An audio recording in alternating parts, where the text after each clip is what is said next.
Of the 25,000, 3,500 was left by the time the guy pretty much stole your money. How did you process through that? What was your mindset? Did you go out and look for a job, or did you say, fuck it, I'm starting over again? Oh, well, first of all, I was left with nothing.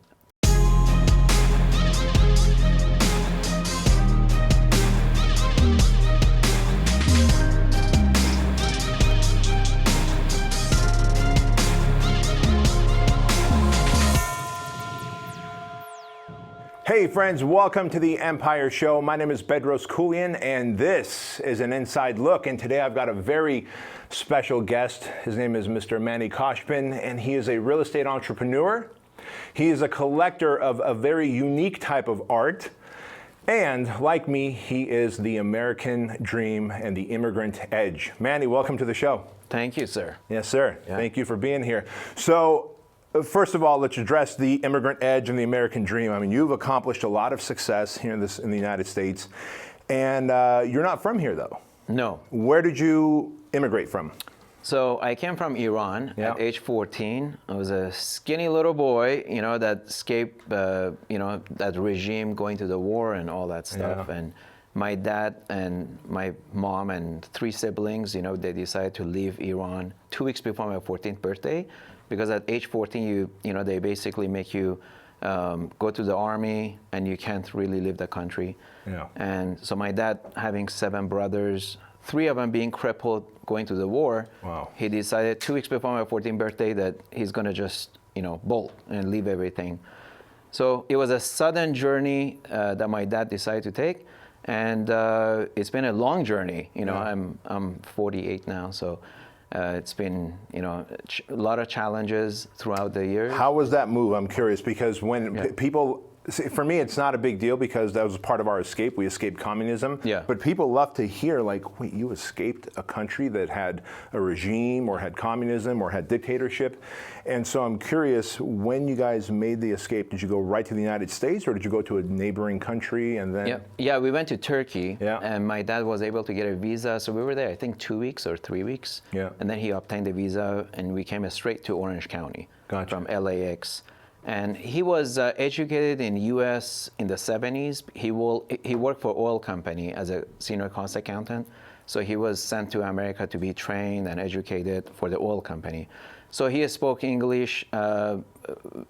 Rest of us, none of us spoke a word of English. So it was very difficult to come here and not be able to communicate. Right. So right. Yeah, it was very difficult early on because we only had $2,000, cash when we arrived to USA. My dad was promised a job by his friend that owned a gas station, and 2 nights at their house, we were forced to leave. The husband and wife got in a fight. Oh, wow. I guess, he hadn't, communicated to his wife, hey, there's 6 people moving in. I'm bringing 6 family members in. Yeah, so we were forced to move out to a motel. And then after a couple of weeks, my dad, figured, hey, we're going to run out of money staying at the motel. So called his buddy back. He goes, this is not right. You hung me dry here, with, a 6-month-old baby. My sister was 6 months old. Right, okay. And so he says, hey, why don't you come, I have a couple of cars on my lot I'm selling. So we end up buying a 1972 Datsun station wagon, and that became our home for a couple of weeks until my dad was able to get a job. After a few weeks, raised enough money for his security deposit for a 1-bedroom apartment.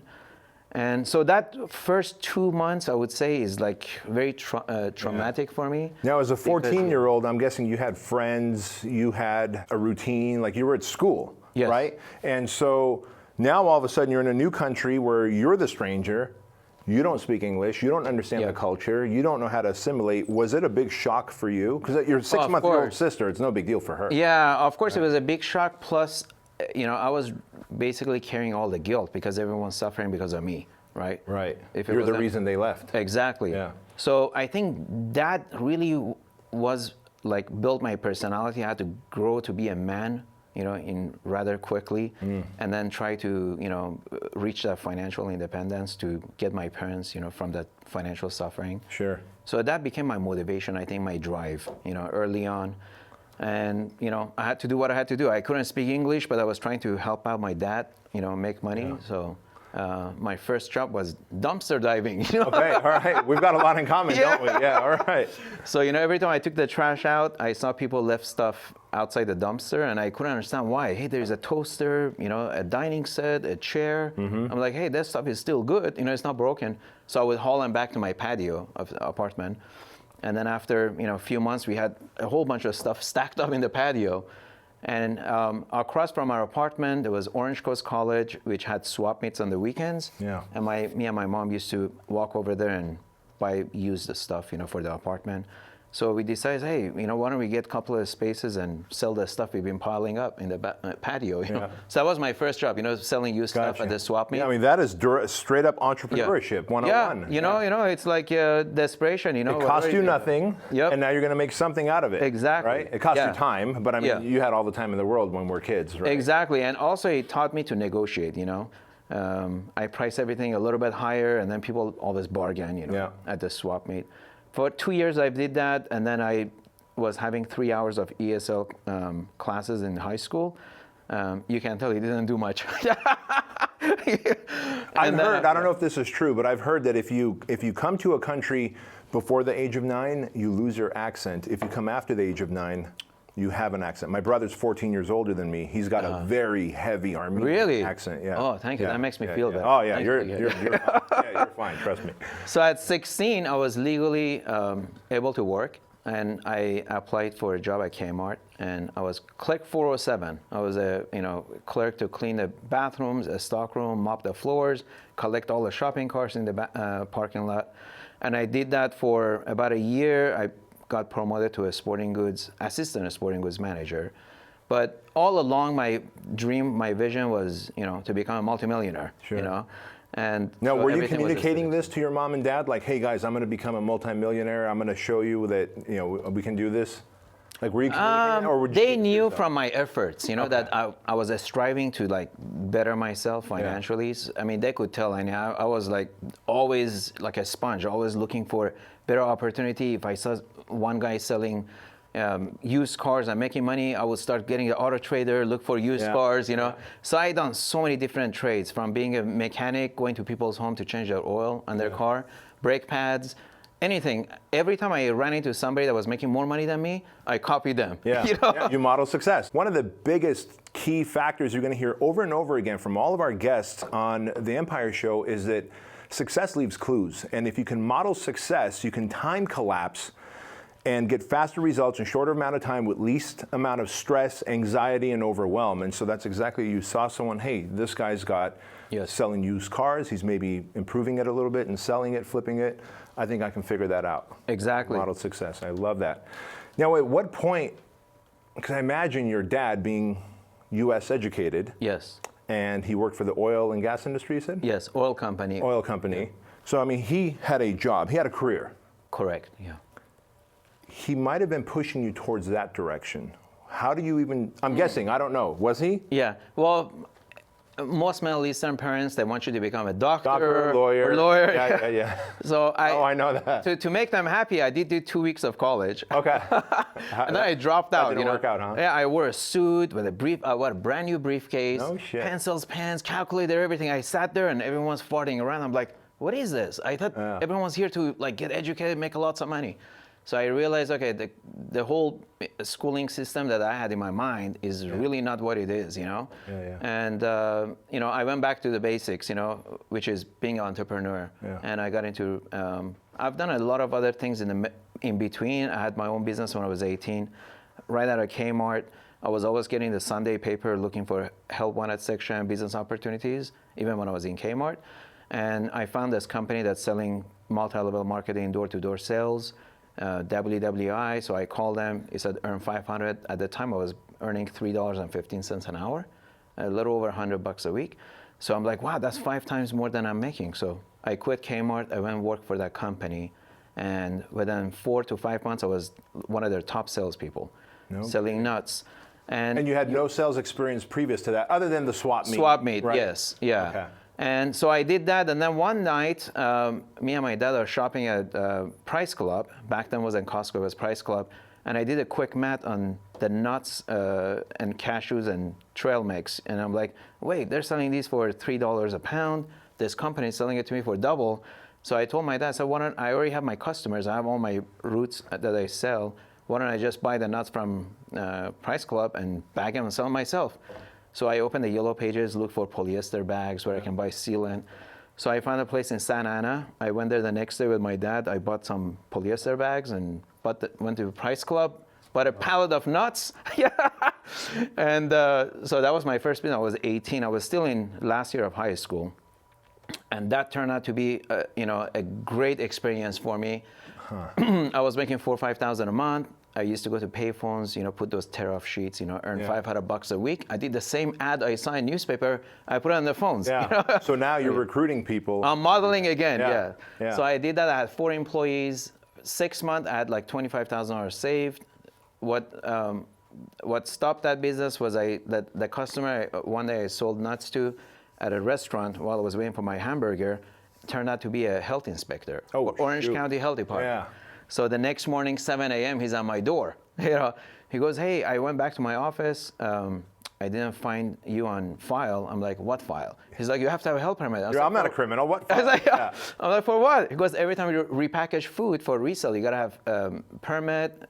Your establishment has to be inspected. Blah blah blah. He gave me a big binder. So I went home. Me and my dad went through it. And I'm like, forget it. This office we're renting out. There's no way it's going to meet these criteria. So I was forced to close it down. And so with the money I had saved, my dad's friend said, hey, why don't you guys buy a gas station? I can get you an SBA loan, 90% financing, and you have enough money. I'm like, okay. So I was 19 at the time. Yeah. And funny thing is, 5 years prior to that, my dad was supposed to work and pump gas at a gas station. Now I'm going to own a gas station. In 5 years, I was like, whoa. So did you end up buying the gas station? Well, long story short, we opened escrow on a gas station, mobile gas station off of Crenshaw 405, 90-day escrow. But the person that was doing my loan happened to be a Persian guy too. Turned out to be a con artist. Oh shit. Yeah. So I lost all my money. He told me to go to Palace Verdes Bank, open a passport savings, put my $25,000 in there. And then from there, he was sending invoices. I had to go draw and give him for processing this, that. So the only money didn't go to waste was $3,500 I paid to Mobil Corporation. I had to go to Rancho Cucamonga and 2 weeks, get educated, had to measure the tanks, run the snack shop, all the policy procedures they had. So I got my plaque. But you never opened up a gas station. No, but you've got I the lost plaque all my from money, and the seller didn't extend escrow, so I was back to square one. Yeah. So that was my first defeat. I got You've always been curious, and the best entrepreneurs I know have been curious. Elon Musk. Yeah. Toyota's making electric cars, Chevy's making electric cars, but he believes that the electric car could be done better. He's curious about how we can bore a tunnel underneath California to get to San Francisco without traffic, or why does NASA use old rocket ships when we can have a glass cockpit these days? And curiosity for me is what helped me build my franchise, because I kept wondering, why are we doing boot camps outdoors? How does the rest of the country do it when they have rain and snow and all this stuff? It's not all California, right? So curiosity made me say, can I bring it indoors? And now scale it. And curiosity took you from, all right, this guy's selling nuts for twice the amount that I'm seeing here at Price Club or Costco now. I think I could just buy a pallet worth of nuts and put them in some plastic bags. And again, more curiosity. Let me flip through, find the bags. Do you have this curiosity? Like for me, it's factory installed. I'm always curious about how things work. Sure. Is curiosity factory installed for you, or did someone teach you to be curious and ask questions and seek out knowledge? To be honest with you, I think a little bit of both. Ever since I was a little kid, my dad always told me I was always trying to, even radio, if I see a piece of toys, I would open the toy just to see how it's put together, how many screws. If I open that screw, what is it going to do? Yeah. So I was always curious, Like my grandpa, when I was a little kid, he had a little deli, and he used to save the tomato boxes for me, because every weekend I used to go there and take off the tomato boxes and try to cut it and build a plane or do something with it. But when I came to America, I think that kind of got amplified because of desperation. I wanted to make money. Now I was even more curious. I was curious to make money. Yeah. You know, not just to see how to open a toy. Yeah, exactly. Yeah. So here we are now. You experienced your first defeat. You raised $25,000. You shut down your nut business because your trail mix business because the health department says, hey, you're not licensed or certified to do this. Yeah. Of the $25,000, $3,500 was left by the time the guy pretty much stole your money. So your first experience as defeat as an entrepreneur. Yeah. How did you process through that? What was your mindset? Did you go out and look for a job, or did you say, fuck it, I'm starting over again? Oh, well, first of all, I was left with nothing. I didn't have $3,500. Oh. Yeah. Okay. The $3,500 I paid to mobile. Oh, that's right. It went to mobile. Yes. Yeah, you had $0. I had $0. Yeah. So I called one of the customers I used to sell nuts to. You know, I sold nuts to a lot of dealerships, tire shops. You know, all the mechanics standing around waiting for customers. They love, you know, eating pistachios, cashews. Right.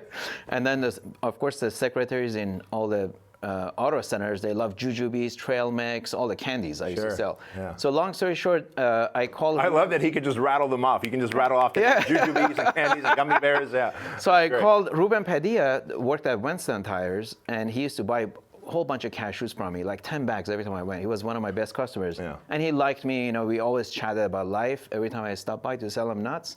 So I called Ruben. I said, Ruben, I got scammed. I'm back to zero. I was really depressed, down. Because we have become friends, you know, over time.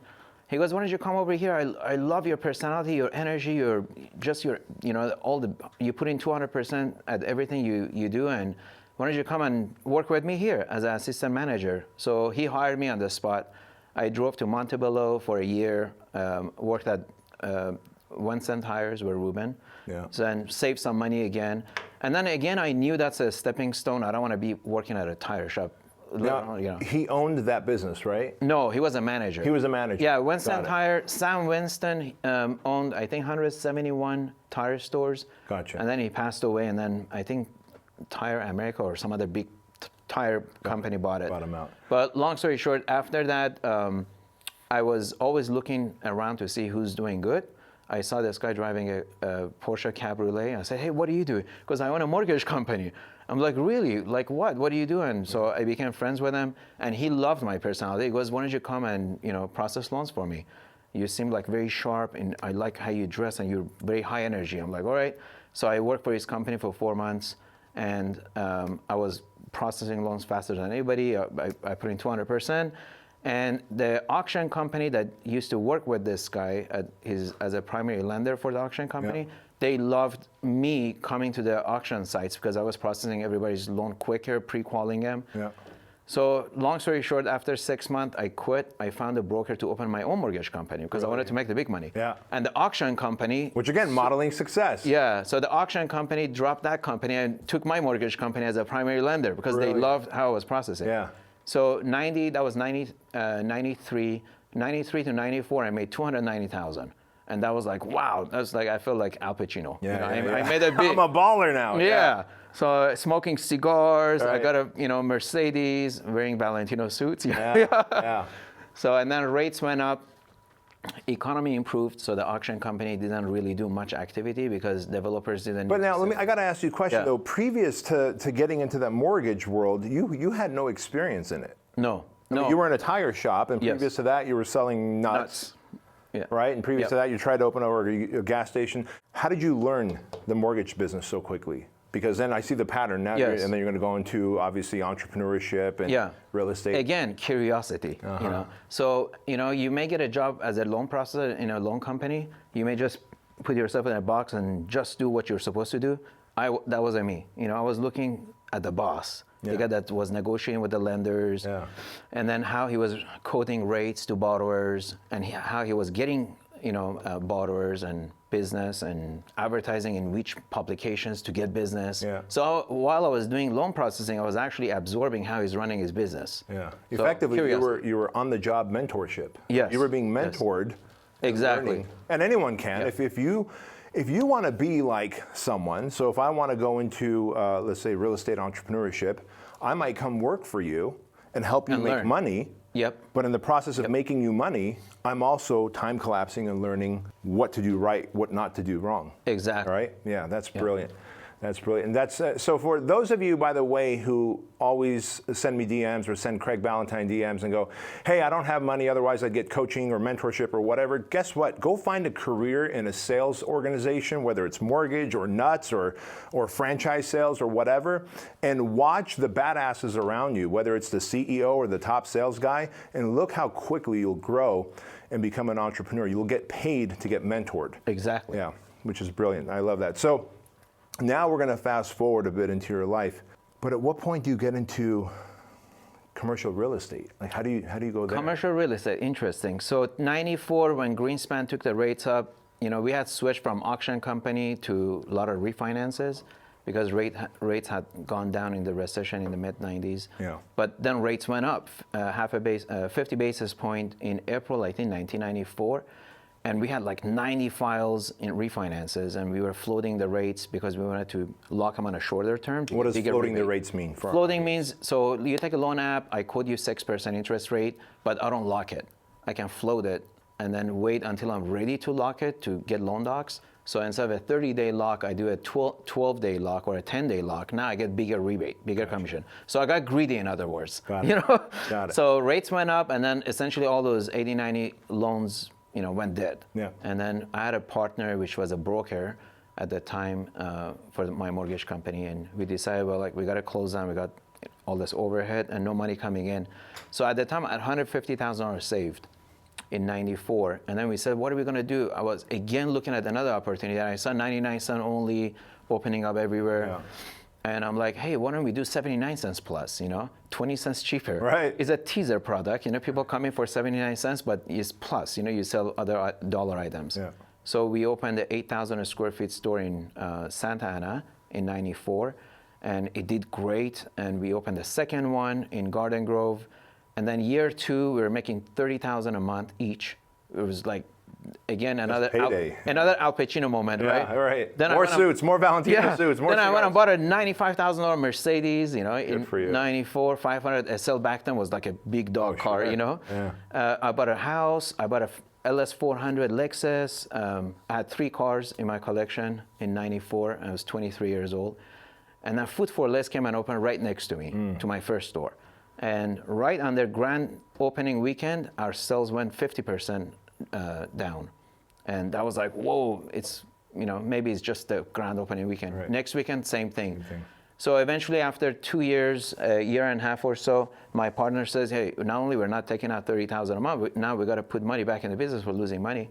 So he says, you buy me out or I'm walking out. So I wrote him a check for 15 grand. I bought him out. I called my parents. I said, I got a job for you. I laid off 4 employees, and my parents came. I reduced the expenses to be able to survive. Sure. But by then, in that 18 months, I had already sold my cars, my house, and I was $185,000 in debt on my credit card. Wow, so you're liquidating at this point because Food for Less comes and parks right next to you and starts sucking out all your money. Everything. Yeah. Well, in like supermarket business or discount retail business, your margins are very small. Yeah. So let's say up to $100,000 a month, you break even, pays your rent, employees, all the other expenses, and then from 100 to 150 is all your profit basically. Right. So when volume drops significantly, it really takes you into the red. Did you own the building that the 79 cent store was in? No. Were you leasing it? I was leasing it. So at this point, you still don't have a piece of real estate? None, nothing. I was negative net worth, probably by 300 grand. And how old were you at the time? This is 90. By now, it's like 97. 97. 97. Okay. So I was 26 years old. Okay. And everybody told me file bankruptcy. You're just fighting, a losing battle. I said, no, in this country, credit is everything. If you file bankruptcy, you're dead, Right. And I learned that early on because I had a mortgage company. I see everybody's credit report. If, they had blemish on their credit, I couldn't get their loan approved. So I had that experience with, getting loans and financing. But the easier thing to do, which is what most people do, Give up. give up and file bankruptcy. Yep. And they go, clean slate, I get to start over. Yep. Most people, even my parents, told me to file bankruptcy. Yeah, good for you. But I was working 7 days a week, opening the store 7 in the morning, closing at 9. And then by the time I count all the money in the cash register, drop them in my safe, it was 10 p.m. I went to 24-hour fitness, still work out after all those. Yeah. Run on treadmill, I'm going to sell it, I'm going to sell it, I'm going to sell Yeah. it. So my whole mental mindset was, I'm gonna get out of here. I'm gonna sell it, and the only way to get out is to sell the supermarket. Right. Right. And so by the way, I had converted to supermarket after 2 years of being a discount store. We added produce and meat butcher shop. So long story short, I said I'm losing money anyway. Why don't I lose a little bit more money? Right. So I borrowed money from private, friends, a couple of private parties, and I ran full-page ads in La Opinion, which is a Mexican newspaper in Santa Ana, and I got the sales up 50-60%, and then it looked great, even though it was barely making money, but people care about volume, being busy. So I sold it to two Korean brothers for $185,000. Good for you. That was 1998. And all of a sudden, you're right side up again. Not really. I owed $185,000 on my credit cards. I owed to Rockview Farms, Pepsi, Coca-Cola. My accounts payable was like 30, 40 grand. But long story short, with the inventory they paid me and the $185,000, I was able to cash out $188,000 or so from escrow. But I still owed $185,000 on my credit card. I'm like, if I pay my credit cards, I'm still nothing. I'm seeing a theme here. You constantly end up at zero again. You constantly end up at zero. So, like, this is the second time now that you're defeated. So why not quit now? Why not just go get a job? Go be a doctor. Go be a lawyer. Why do you keep going? Because once you give up, you give up. It's finished. It's like the race is finished. I'm not going to finish the race, until it's on my terms. It's on my terms. I give up when it's on my terms. So I took that money. I saw all my friends around me. They were at the time, making money day trading in stocks. AOL, E-Trade, Brocade, CMGI. I don't know if you traded back then. So they were all trading. We were having cigars, coffee, when we could, and they were all bragging about how much hundreds of thousands of dollars money made. So I got my money. I'm like, I'm gonna open an E-Trade account. I put the money in there. It was December 1998, and by September 1999, it turned to 700 grand. Yeah. Holy smokes. I was still paying that 22% on my credit cards. By September, I said, okay, this is, I don't want to get greedy. I got my ass handed to me for 2-3 years. Right. So I'm taking the money out. I left 80 grand in there. I said, if I can make this into a 700 grand again, great, but I'm going to take this money. So then I called my landlord, Mr. Dave Williams, that I was paying rent for the supermarket. He had always told me, hey, when you sell this, come see me.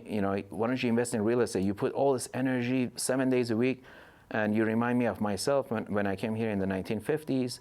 I started with a lemonade stand, and now he owned like $700 million worth of real estate in Orange County. And he liked me. He was a much older gentleman. So I called him, and that was October 1999. I said, Mr. Williams, I'm ready. So he sent his broker to my office, and he showed me 3 shopping centers. I ended up buying one. And then with whatever I had left, I bought 2 other REO homes. And that's how I jump-started my commercial real estate. Gotcha. Yeah, I got lucky, a couple of times along the way too. And made $1 million here, $2 million there, Yeah. But I was in the game, I didn't give up. Yeah. When you're on the field, you do get lucky. There's always that lucky goal that gets kicked in. Yeah. But when you're on the bleachers watching, luck's not going to find you. No, it won't. Yeah. You did a great job there. Thank you. This gentleman mentored you in real estate. Yes. Right. Goes back to again the value of mentorship, coaching. Success leaves clues, learning from other people who have already been there and done that.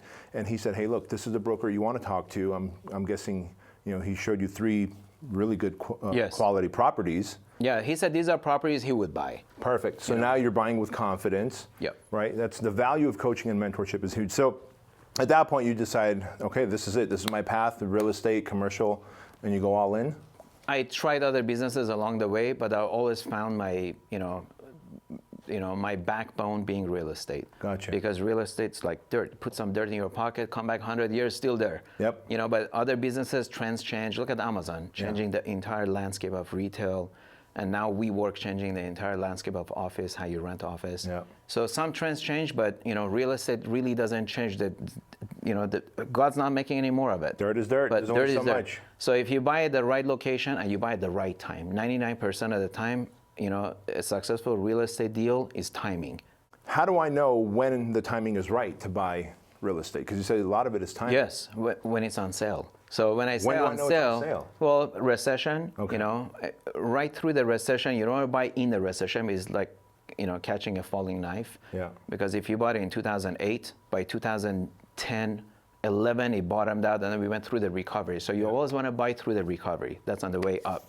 Gotcha. And you see signs of it, when rates are being cut, try to stimulate the economy. Yeah. And then unemployment's high, but then it plateaus and then it starts coming down. That's when you want to start buying. Got it. So you want to buy on the way up and then scale up. You know, you want to be aggressive. That's when you throw your guts out and you just go all in, Yeah. And then when it starts getting too greedy, people are emotional when it comes to investing.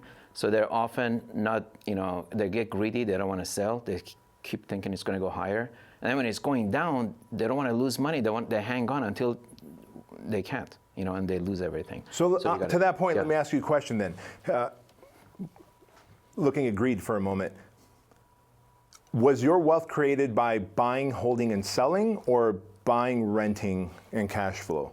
90% I would say buying and flipping at the right time. Gotcha. So you make your money on the buy. I buy something that was worth $1 for 50 cents. Yeah. And then it always comes back to $1 and even higher because of inflation. Everything goes up throughout 30, 40-year time period. Yeah. So if you look at those blips that are 90s, year 2000, the dot-com bust, 2008 Great Recession, and then we have another one coming. Do we? Okay, tell me about that. Yeah, of course. It's cyclical, Yeah. It's like your heartbeat, Yeah. So you just have to be patient. A lot of people don't have the patience. They want to jump in, make money, and they get caught in that recession downdraft. And it's tough to, weather the storm if you're leveraged. Sure. Yeah.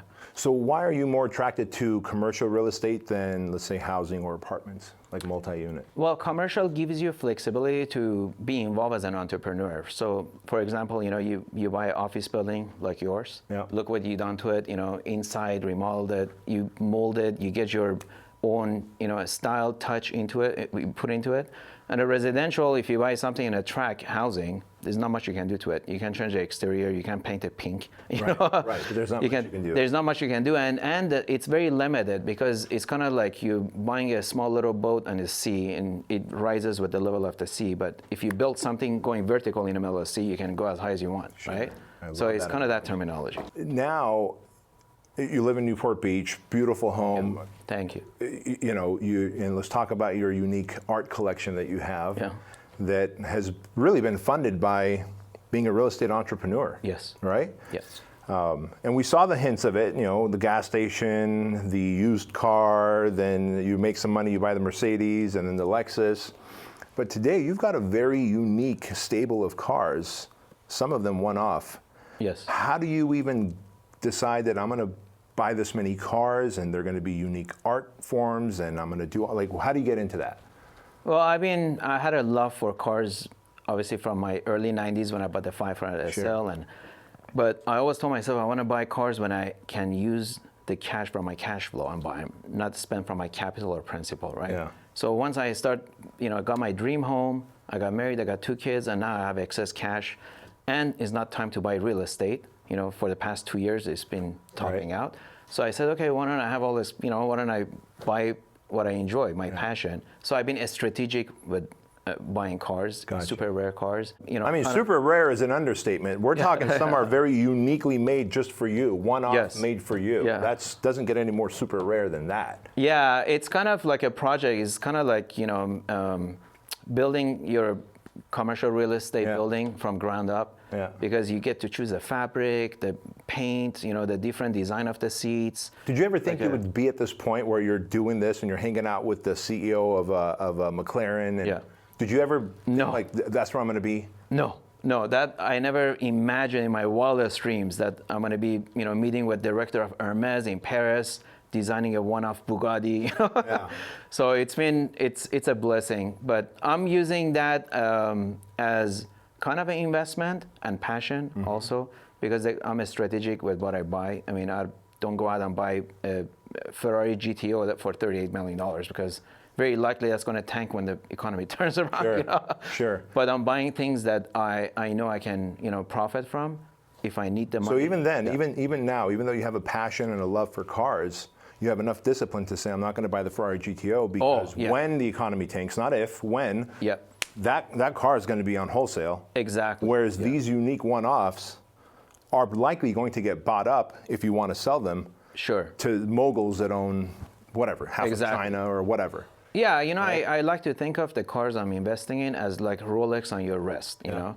If you need money, you go to a pawn shop and you can cash in on it, because a Rolex, very rare Rolex, I want to call it, But yeah, I've said no to many manufacturers that offer me cars, but I didn't think they were gonna be as unique, or I could make them unique. Gotcha. But manufacturers that are open-minded for me to come in with another designer to design it and change their design, which Pagani was one, Bugatti was another one that we're doing one-off with. Those, I think they're going to fetch a good premium, even in a down market. Right. Because it's the only one in the world. Exactly. And there's always that guy or gal who can get that. Exactly. So you dropped a really good nugget I want our audience to pick up. So I'm going to have you come back to this for a moment. You said the economy is good right now, and so my cash flow that's coming in, I'm not buying buildings, but I've got the cash flow, so I'm buying these one-off exotic cars or hypercars that I can flip later if I want. But more than that, you said, I'm not buying stuff with my principal. In other words, you're not putting yourself into debt like most Americans are. Yeah, or selling my buildings to buy cars. Or selling your buildings to, right? Exactly. What you're doing is you're taking the surplus of cash that you have that came from the value of the buildings. Yes. And saying it's too expensive to buy buildings now. The economy's thriving. Investing it into rare cars. Investing into rare cars. And guys, don't let this fall on deaf ears, because most of you are right now living in debt and going into debt just so you can keep up with the neighbors, whether it's you're renting a Lamborghini, or you're living out of a place that you can't even afford, and you're outspending what you're making. And what's going to happen is when the economy crashes, they're not going to have the cash to invest in real estate and take advantage of that time. Exactly. Right? Yeah. What is your best piece of advice for someone in their late 20s, 30s, who wants to get into real estate? What should they do right now if they've got $10,000 or $20,000, but they want to get into real estate in the future? What do they do? I would say it's a long journey. Don't look at it as like buy one property and you're done. Yeah. Get your license, real estate license, get involved with the real estate community, investors, lenders, go to open houses, network with other brokers, watch the market, study the market, and get qualified. Make sure you're ready to pull the trigger when the time comes. When the time does come, you can really locate, find those diamond in the rough, if you want to call it. And by then you have your networks. If you run out of cash, you can always do profit sharing with other investors. Sure. Because by then you're a professional agent. You can, you build your network, your credibility. And as long as you provide value and you know what you're doing, there's always investors that want to co-invest with you, even if you don't have money. Exactly. Which really happened even when you were younger. So right now you've got money, you've got buildings, you've got credibility in the real estate world, and so they want to co-invest with you. But when you were working for the mortgage company, you didn't have necessarily the money, but you had the hustle and the enthusiasm. Yes. And that is the constant reoccurring theme of this show, is you had the hustle and enthusiasm, and then that car auction place goes, hey, we're going to drop them, we're going to work with you because you're processing loans a lot quicker, right? Yeah. Because I was producing much faster. So even then, people were willing to work with you because you've got the hustle, you've got the work ethic, you've got the enthusiasm. Yeah. And today, of course, you've got the street credibility and the money to back that up. It all comes down to execution. Yeah. You're executing and you're, persistent and consistent, and you prove yourself. Everybody wants to work with you because you're producing. Sure. So let me ask you another question. This is going back to your art collection of cars. Is there going to be any signature series? Oh yeah, I have a 3-seater McLaren. I just came from the factory at McLaren in Woking. I designed, spec'd it out, and then they have a car that they haven't announced yet that they showed me. It's a secret project, so it's going to be topless. Very cool, very cool. I can't tell much about it, but they're going to make 399 of them. Yeah. So I'm going to see if I can do a one-off on that car. But the 3-seater is going to be pretty cool. They're going to make my own orange paint and name it after me. So it's a big chrome orange paint. Yeah. It's a 3-seater where the driver sits in the center. I saw that video. Yeah, I saw that video. So that's going to be the coolest car because it's just a unique experience sitting in the middle of the road, as you drive 250 miles an hour. I just learned the other day why cars have headlights on either side. Because back in the day when we had horses and carriages, the horse was in the middle, so they hung the lamps on either side of the horse. Really? Yeah. I didn't know that. So when Henry Ford started making cars, he just went with, okay, well, the lights go on the sides, even though there's no more horses. You could put a light bar if you want now, right? Yeah. But now it's become a thing. Interesting. I didn't know that. So I thought that was pretty I'll learn fascinating. something new. There you go. If I can teach the car guy something, right? There you go. So Manny, I'm curious, what question should I have asked you to extract your entrepreneurial knowledge for our audience that I haven't asked yet? Is there a question that I left out? What's your purpose? What is your purpose? Yeah, I've learned. First it was the money, to become financially independent. But now that I got my big home and I got my cars, my passion, bunch of buildings, now I'm realized, okay, I feel a little empty. What's next? You're always like an addict. You're always chasing. Sure. Right. So now that's why I started my mentorship class. So Gotcha. I'm trying to pass on my knowledge to all the young kids and even adults that want to get into real estate. Yeah. Because I think real estate is really the basis of all wealth, and it's not going to be obsolete. It's not going to go anywhere. If you learn the real estate investment game, you can become wealthy. Anybody can become a multimillionaire if you give it 20 years. Amen. Not 1 year, 2 years, but 20 years, you can be worth 20, 30 million bucks. I can almost guarantee it if you commit yourself and be disciplined. One of my favorite quotes is that people overestimate what they can achieve in 1 year, and they underestimate what they can achieve in a decade, right? Very true. And it's that time under tension is what you're saying. And to that point, by the way, I see that you work out, you're jacked every now and again. I see, yeah. So even during the hardest times, man, when you were opening the business, closing the business, counting the money, and at 10 o'clock, you'd go to the gym and work 100%. out. How valuable, how important is fitness in your life? Oh, I don't think I would have been here without my fitness. Really? Why is that? Yeah. Well, it built my mindset, not to give up. To me, working out is not just to build your muscles. It's more for my mental game and focus. And, even now, I don't need to work out really, but it's a habit I've been, accustomed to for past 28 years, 30 years. Yeah. And I love it. I work out, I come out, I still feel mentally I'm sharp and I'm focused. And I do a lot of my brainstorming, when I'm sitting in sauna after working out. Yeah. I plan my day. I always have a list of things to do, my laundry list, but I always modify it in sauna. Good for you. So working out has been great. I think through the hard times, it kept me going. And through the good times, which is now, keeps me happy. Focused, happy, and it's a great thing. Thank you. And nobody knows that better than you. Right. You own 800 gyms? Yeah, 800 locations. Yeah, we're very, very lucky. Congrats. Thank you. How do our audience find you? What's the best way to find you?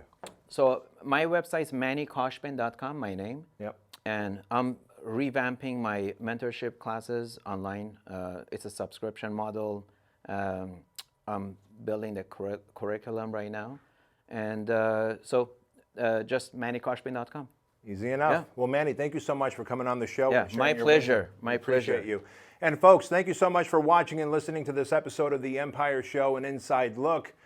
As always, make sure to give us a 5-star review, to take a screenshot, share it on social media, and don't forget to tell your mama. See you later. Hey, thanks so much for being here for today's Empire Podcast Show. We would love for you to do a quick little favor for us. Just go to iTunes and give us a 5-star rating, leave a comment, share it with your friends, and if you're interested in growing your business faster, go to bedroskeuilian.com/empire, fill out the application to see if you're a good fit for our Empire Mastermind group.